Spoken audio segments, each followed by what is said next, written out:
खूबसूरत दिखने के लिए खूबसूरत दिखना ज़रूरी नहीं है, बल्कि खूबसूरत सोच होना ज़रूरी है।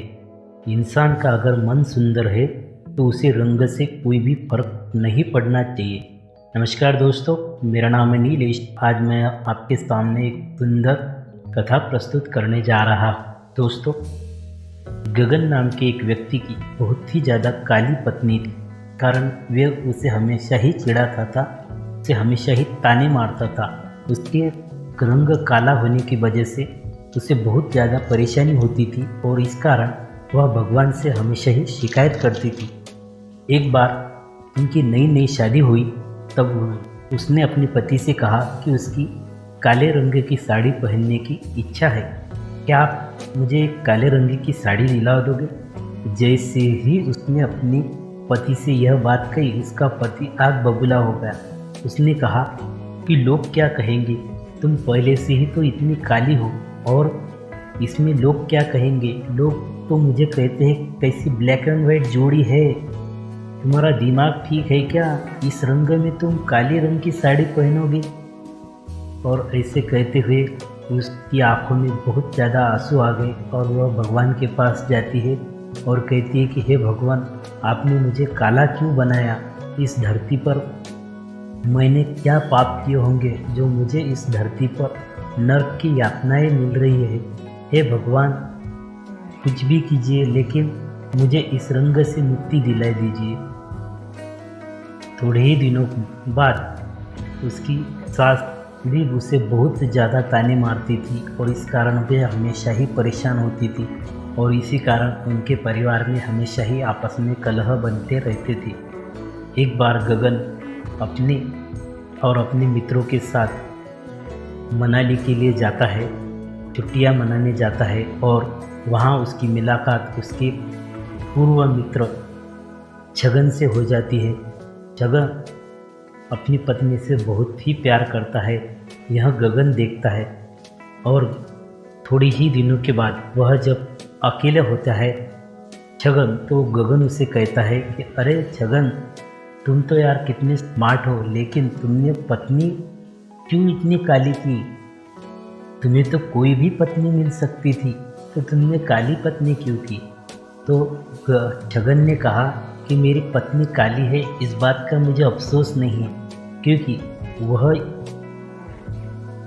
का मन इतना सुंदर है कि उसकी तुलना कोई नहीं कर सकता। जो उसके मन में है वही उसके ओठों पर है, इसीलिए मैं उससे बहुत प्यार करता हूँ। और काला रंग ऐसा है कि जो किसी भी रंग में पड़ जाए तो अपनी छाप कभी नहीं छोड़ता। इस कारण मुझे मेरी पत्नी से बहुत प्यार है और उसकी थोड़ी छोटी चीज़ों पर मैं बहुत ज़्यादा खुश रहता हूँ और इस कारण मेरे परिवार में कभी कलह ही नहीं रहती। और लोगों का क्या है, वो तो ताने देने में पीएचडी किए हुए हैं। अगर लोगों का मन में लेंगे तो अपने परिवार में हम कभी सुखी नहीं रह पाएंगे। अगर तुम खुद सुखी हो तो सारा जग सुखी है, फिर उसे कोई भी परिवार में आड़ा रंग आ ही नहीं सकता। इस कारण गगन बहुत ही प्रभावित हो जाता है और गगन जैसे ही ऑफिस से घर आता है, दूसरे दिन अपनी पत्नी के लिए शॉपिंग करता है। वह उसके लिए एक छोटे से गजरा लेता है और काली रंग की साड़ी लेता है और उसे कहता है कि हमें आज शाम को बाहर जाना है, तुम जल्दी से तैयार हो जाओ। पत्नी आज बहुत ही खुश थी क्योंकि उसके पति ने शादी होने के बाद पहली बार उसके लिए आज तोहफा लाया था और इस कारण उसकी आंखों में नम हो गई थी। और थोड़ी ही देर बाद वह थोड़ा सा हल्का सा मेकअप करके बाहर आई, तो जैसे ही वह बाहर आई, गगन उसे देखता ही रहा कि मेरी पत्नी इतनी सुंदर है और मैं बाहरी सुंदरता के पीछे भाग रहा हूँ।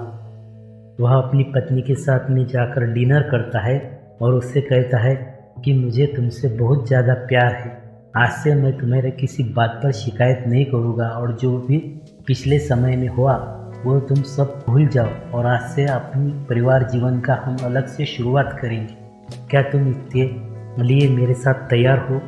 उसकी पत्नी बहुत ही सुंदर मुस्कुराई और कहती है कि आप जैसा चाहते हैं मैं वैसा ही करूँगी। और इस कारण उसकी पत्नी बहुत खुश हो जाती है। डिनर होने के बाद वह घर पर आते हैं और जैसे ही वह घर पर आते हैं वैसे वह अपने मंदिर में दिया जलाते हैं और कृष्ण भगवान को कहते हैं कि हे कृष्ण भगवान, आपने मुझे सारे मेरे संसार के दुख दर्द दूर कर दिए हैं, धन्यवाद भगवान। और उनके पारिवारिक जीवन की शुरुआत होती है। दोस्तों, इस कहानी से हमें पता चलता है कि हमने अगर मन में ठान ले तो हमें किसी भी रंग से कोई भी फर्क नहीं पड़ता, क्योंकि दृष्टिकोण वैसा होता है। आप भी ऐसा ही कीजिए मित्रों। काले रंग से कोई फर्क नहीं पड़ता, क्योंकि काला रंग ही सबसे गहरा है। Thank you. हमारी यह कथा आपको अच्छी लगे तो हमारे चैनल को लाइक कीजिए, शेयर कीजिए और बेल आइकन दबाकर सब्सक्राइब कीजिए, ताकि हमारी जो भी आने वाली वीडियोस है वो आपको तक सरलता से पहुंच जाए। तब तक के लिए शुक्रिया। आबाद रहिए, सुरक्षित रहिए।